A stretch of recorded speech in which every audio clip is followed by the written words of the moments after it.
ये वीडियो आपके लिए बहुत ज़्यादा इंपॉर्टेंट हो जाती है अगर आप एक बी फार्मा स्टूडेंट हो तो, क्योंकि मैं इसमें बहुत सारी बेसिक्स टॉपिक्स क्लियर करने वाला हूँ, जिसको क्लियर करके आपको पूरी की पूरी बी फार्मा के बारे में एक ओवरव्यू मिल जाएगा कि आपके साथ 8वें सेमेस्टर में क्या क्या होने वाले हैं। ठीक है, आप बी फार्मा को ढंग से समझ पाओगे और अपने दोस्तों, अपने भाइयों, अपनी बहनों को समझा पाओगे। ठीक है, तो चलो यार स्टार्ट करते हैं और मैं आपको बताता हूँ इसमें बहुत सारे इंपॉर्टेंट टॉपिक्स जो जनरली बच्चे नहीं जान रहे होते हैं। ठीक है, और मैं नहीं चाहता कि आप भी ना जानो, अगर मैं हूँ यहाँ पे तो मेरे फर्ज बनता है मैं आपको सारी बातें बताऊँ। ठीक है, तो फर्स्ट चीज़ है मिनिमम क्वालिफिकेशंस, और ये ऐसी चीज़ है मुझे पता है आपको पता होगी ये चीज़, क्योंकि मिनिमम क्वालिफिकेशंस जो है, बिना मिनिमम क्वालिफिकेशंस के आप बी फार्मा में एनरोल हो ही नहीं सकते हो, एडमिशन करा ही नहीं सकते हो। क्या होती है मिनिमम क्वालिफिकेशंस? तो आप 12th पास होनी चाहिए। 12th में क्या क्या होना चाहिए आपका?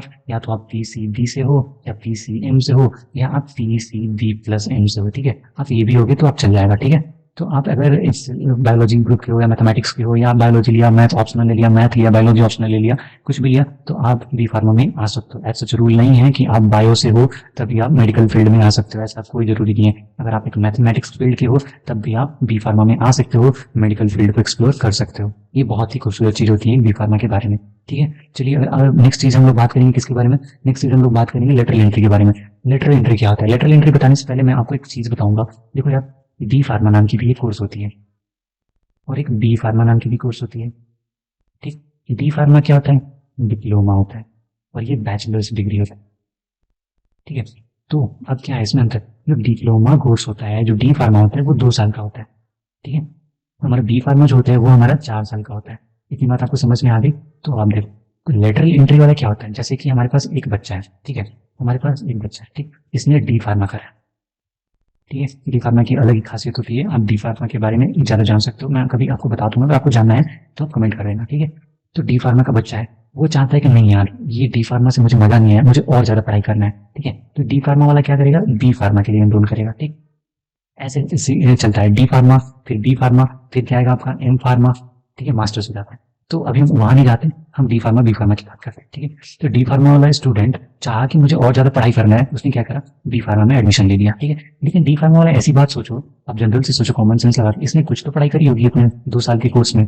ठीक है, तो वो 2 साल की पढ़ाई, ठीक है, जो इसने करी रहती है, उसको रिवॉर्ड की तरह लेके इसमें इससे 1 साल कम कर लिया जाता है। तो जो डी फार्मा वाले स्टूडेंट होते हैं वो डायरेक्टली सेकेंड ईयर में एंट्री मारते हैं, सेकेंड ईयर से 4th ईयर तक पढ़ते हैं। इनके लिए केवल 3 साल होता है पढ़ना। ठीक है, और अगर एक बच्चा जो 12th करके आ रहा है, ठीक है, कोई बच्चा है, कोई एक घनश्याम है जो 12th करके आ रहा है मस्त एकदम, ठीक है, 12th करके आ रहा है, इसे 4 साल डी फार्मा करना पड़ेगा। वहीं अगर कोई हमारा डी फार्मा करके आ रहा है, कोई एक बंदा है जो डी फार्मा करके आ रहा है, ठीक है, ये डी फार्मा करके आ रहा है, तो इसे कितना साल करना पड़ेगा? 3 साल की पढ़ाई करनी पड़ेगी। वो कैसे?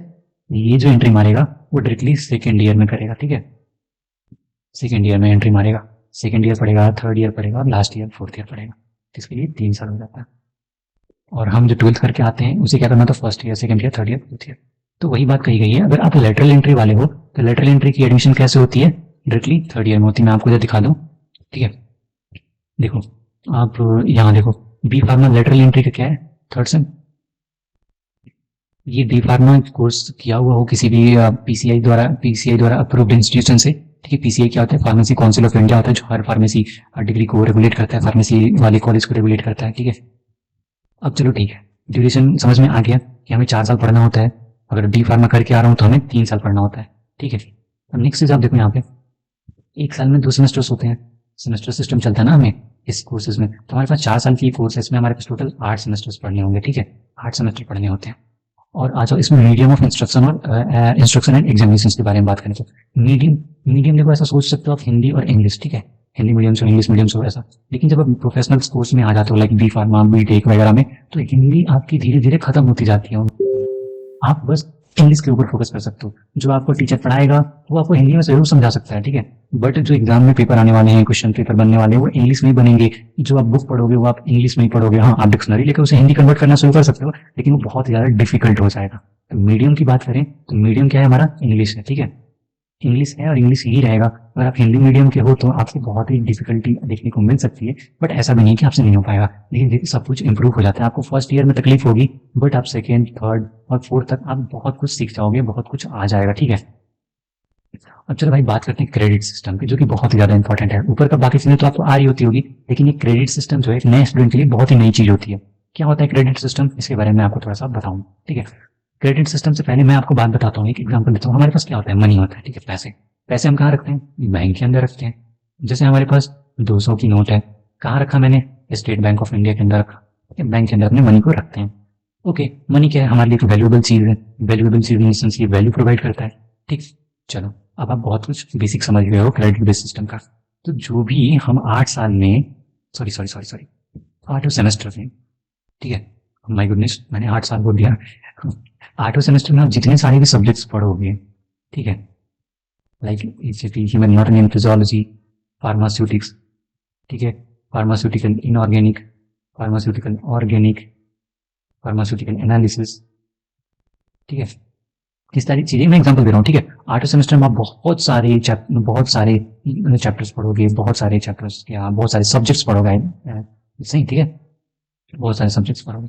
अब ये सब्जेक्ट्स को पीसीआई ने कुछ कुछ क्रेडिट दे रखे हैं कि 4 क्रेडिट है, हो गया इसका, इसका मान लो 4 क्रेडिट हो गया, इसका 3 क्रेडिट, इसका 2 क्रेडिट, इसका 4 क्रेडिट, इस तरह से क्रेडिट डाल दिया। क्रेडिट क्रेडिट ना केवल थियरी पेपर का होता है, क्रेडिट प्रैक्टिकल्स के भी होते हैं। तो जैसे आपको एक सब्जेक्ट उठा लो, जैसे कि आपने एचएपी उठा लिया, ठीक है, human anatomy and physiology, human anatomy and physiology, इसके 2 पेपर्स होंगे, एक थियरी पेपर होगा, एक प्रैक्टिकल पेपर होगा, ठीक है, प्रैक्टिकल्स होंगे।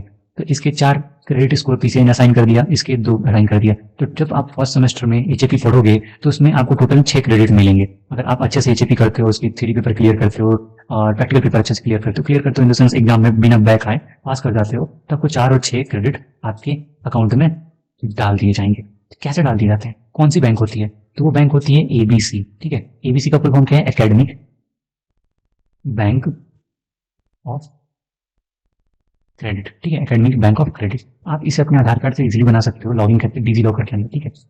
डिजी लॉकर आपको पता होगा, डिजी लॉकर के अंदर आप आसानी से इसे क्रिएट कर सकते हो अपने आधार कार्ड के थ्रू। ओके, एबीसी आईडी आपको कॉलेज वाले मांगेंगे आपके क्रेडिट डालने के लिए, ठीक है, एट द टाइम ऑफ आप जब एग्जामिनेशन फॉर्म भरोगे तो आपको समझ में आ गया। समराइज कर दूं क्योंकि थोड़ी नई चीज़ आपके लिए, इसलिए मैं समरी करना ज़्यादा प्रेफर करूंगा। फर्स्ट थिंग, बहुत सारे आप 8 सेमेस्टर्स के अंदर पढ़ोगे सब्जेक्ट्स, बहुत सारे सब्जेक्ट्स आने वाले हैं, ठीक है, और हर सब्जेक्ट्स के अपने अपने क्रेडिट होंगे, प्रैक्टिकल और थ्योरीज को मिला के। ठीक, अब जैसे जैसे उस सब्जेक्ट्स को आप क्लियर करते जाओगे, आपकी सारी की सारी क्रेडिट्स जोड़ के, जैसे आपके 210 हुए या 210 बोला मैंने, ठीक है, ये 2010, ठीक, 201 हुआ, या आपने कुछ अच्छा करा, आपके 208 हुए, या हुआ आपके 209, ऐसे करके क्रेडिट आपके बन सकते हैं। हो सकता है आप 220 क्रेडिट स्कोर कर लो, आप अच्छे से सब चीज़ पास करके बहुत सारे सब्जेक्ट पढ़ के कर लो क्लियर, ठीक है। तो देखो भाई, इसकी क्राइटेरिया क्या है, इसका फायदा क्या है हमें, तो फायदा बहुत ही इंपॉर्टेंट फायदा इसमें ये है। फर्स्ट थिंग कि आप जो डिग्री लेने आए हो, वो डिग्री तभी मिलेगा, यहाँ देखो आप, वो डिग्री तभी मिलेगा जब आपकी B pharma degree minimum credit होना चाहिए, क्रेडिट पॉइंट 208 होना चाहिए। तो अगर आपके एकेडमिक बैंक में 208 क्रेडिट है, आपके एबीसी 4 साल के बाद, एडमिशन के 4 ईयर्स के बाद, अगर आपके एबीसी अकाउंट में, एकेडमिक बैंक ऑफ क्रेडिट में कितने हैं, 208 क्रेडिट हैं, तो आपको बी फार्मा का डिग्री लिखेगा। ये हो जाता है अगर आप पूरी 8 सेमेस्टर तक ढंग से पढ़ो, ढंग से पास हो जाओ, मेरी सारी वीडियोस को फॉलो करो, देखो, तो आप इजीली इसे क्रॉस कर जाओगे, ठीक है, और आपको बी फार्मा का डिग्री मिल जाएगा। ऐसा मैं इसे कोई हाइप करके नहीं बता रहा है, क्यों, क्योंकि आपने सुना होगा जो भी बी फार्मा में एडमिशन कराते हैं 4 साल बाद उन्हें डिग्री मिलती ही मिलती है। तो ऐसा कोई बड़ी चीज नहीं है कि आप नहीं कर सकते इसे अचीव, आप इसे आराम से अचीव कर सकते हो। तो इसमें आपको वरी करने की जरूरत नहीं है, चिंता नहीं करो तो ज्यादा बेटर, ठीक है।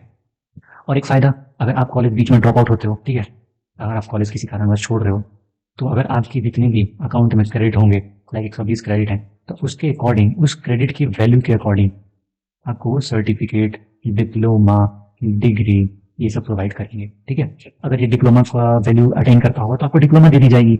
आप भले ही 2 साल बाद कॉलेज छोड़ दो, लेकिन आपको डिप्लोमा की डिग्री दे दी जाएगी। और अगर आप कंटिन्यू करना चाहते हो 1 साल के बाद, तो आपकी ये 120 क्रेडिट पहले से ही है, आप 120 के अलावा आप क्रेडिट और इसमें जोड़ सकते हो, लाइक 3rd सेमेस्टर से, 3rd ईयर से जैसे एडमिशन लेके 3rd ईयर पढ़ा आपने, 4th ईयर पढ़ा और इसे पहुंचा दिया 209 पे, और मिनिमम में 208 चाहिए होता है, ठीक है। तो हम क्या कर सकते हैं, कुछ नहीं, हम आराम से जाएंगे अपने कॉन्वोकेशन में और अपना बी फार्मा का डिग्री, ठीक है। तो ऐसे कर करके आप अपना क्रेडिट इंक्रीज कर सकते हो। क्रेडिट हर, देखो जैसे आपको एग्जांपल दिखा दूं, यहाँ एचएपी की थ्योरी पेपर है, थ्योरी पेपर का क्रेडिट पॉइंट कितना है, 4 क्रेडिट है। अगर आप इस थ्योरी को क्लियर करते हो तो आपको 4 क्रेडिट दे दिए जाएंगे। अगर आप ह्यूमन एनाटॉमी फिजियोलॉजी का प्रैक्टिकल पास करते हो अच्छे से, तो आपको 2 क्रेडिट दे दिए जाएंगे, ठीक है। ऐसे ही करके 4th सेमेस्टर आपको 27 या 29 या 30, ये वेरी करता है कंडीशन पे कि आप मैथ ले रहे हो या बायो ले रहे हो, ठीक है। और मैंने बता दिया आपको कि कैसे होता है वो चीज, वो इससे होता है, जैसे आप पीसी एम वाले हो, ठीक है, अगर आप पीसीएम वाले हो तो आपको क्या करना पड़ेगा, पीसीएम वाले को तो बी पढ़ना पड़ेगा एक्स्ट्रा, तो रिमीडियल बायो पढ़ोगे, अगर पीसीबी वाले हो तो रिमीडियल मैथमेटिक्स पढ़ोगे। ऐसा करके सब्जेक्ट्स पढ़ने होते हैं। अगर आप दोनों से थे तो आपको क्या पढ़ना पड़ेगा, आप मेरे से पूछ सकते हैं ना। तो इसका सिंपल सा जवाब है, अगर बायो में आपका ज्यादा मार्क्स हैं तो मैथ्स पढ़ना पड़ेगा, और आपको मैथ्स में ज्यादा मार्क्स हैं तो आपको बायो पढ़ना पड़ेगा। मतलब बेसिकली जो आपका सब्जेक्ट कमजोर है बस उसे आपको पढ़ के स्ट्रॉन्ग करना पड़ेगा थोड़ा सा, ठीक है। तो सब्जेक्ट्स के बारे में मैंने कुछ बता ही दिया आपको। सब्जेक्ट्स के बारे में एक और इंटरेस्टिंग फैक्ट बताता हूँ। जैसे आप यहाँ कोर्स कोड देख रहे हो, कोर्स कोड, वो कोर्स कोड को डिकोड कर सकते हो आप। कैसे, कुछ हद तक डिकोड कर सकते हो, बाकी तो थोड़ा डिफिकल्ट हो जाएगा आपको याद रखना। जैसे देखो कोर्स कोड जो होंगे वैसे होंगे आपके BP102T या BP101P या BP10, इसको हम लोग 4 कर देते हैं, 101T, ठीक है। ऐसे कर लो। बीपी का मतलब क्या होता है, बैचलर ऑफ फार्मेसी, ठीक है। 1 का मतलब क्या है, ये आपकी सेमेस्टर है। और ये 02 क्या है, ये आपके सब्जेक्ट्स हैं, ठीक है। टी का मतलब क्या है, थियरी। पी का मतलब क्या है, प्रैक्टिकल, ठीक है। और ऐसे ये देखो, bachelor of pharmacy first semester first paper, कौन सी paper, theory paper, first theory paper क्या है, एचपी है आपकी। सेकंड सेमेस्टर की बात करें तो देखो जस्ट वैसा ही होगा। यहाँ पे देखो BP201T मतलब यह bachelor of pharmacy second semester 01 मतलब first page first subject, sorry first subject और थियरी पेपर, ठीक है। ऐसे ऐसे करके आप जब थर्ड सेमेस्टर में आ जाओगे तो देखो BP301T, BP bachelor pharmacy third semester first paper, कौन सी, थियरी, ऐसे करके होता है सब्जेक्ट कोड। तो आप ऐसे सब्जेक्ट कोड देख सकते हो। ये तब होगी, इसकी कोई ज्यादा इंपॉर्टेंस है नहीं, बस मैं आपको जल्दी से बातें समझने के लिए बता रहा हूँ कि अगर कहीं नोटिस बोर्ड पे चिपका दिया जाए शॉर्ट फॉर्म में तो आप समझ पाओ बिना सब्जेक्ट्स के नाम जाने, ठीक है, वो क्या है। और आपको बैचलर डिग्री लेने के लिए मिनिमम 208 क्रेडिट होने चाहिए। क्रेडिट कहाँ स्टोर होता है, आपकी एबीसी अकाउंट में, एकेडमिक बैंक ऑफ क्रेडिट में, ठीक है। आप डिजिलॉकर में आसानी से बना सकते हो इसे। और आई थिंक बता दिया मैंने काफी चीजें इस वीडियो में। और अगर आपको मार्किंग स्कीम के बारे में जानना है तो चैनल को सब्सक्राइब कर लीजिएगा। वीडियो पसंद आई हो तो वीडियो को लाइक भी कीजिएगा, और कोई डाउट रह गया हो ना तो आप कमेंट में उसे पूछिए, मैं अगली वीडियो में उसे जरूर कवर करूंगा, ठीक है। तो मैं उसे आपको क्लियर करके रहूंगा। ये देखिए मार्किंग स्कीम के बारे में मैं आपको नेक्स्ट वीडियो में बताऊंगा कि कैसे कितने मार्क्स पे आप पास होगे, कितने मार्क्स की थियरी पेपर होती है, कितने मार्क्स की प्रैक्टिकल पेपर होती हैं। इन सारी चीज़ों के बारे में आपको कितने सेशनल्स होंगे, कितने प्रैक्टिकल्स होंगे, एक्सटर्नल मार्क्स, इंटरनल मार्क्स, इन सारी चीज़ों के बारे में आपको नेक्स्ट वीडियो में बताऊंगा। तब तक के लिए बाय बाय, टेक केयर। और चैनल को सब्सक्राइब नहीं किया तो यार प्लीज कर दो, ठीक है। Bye, love you.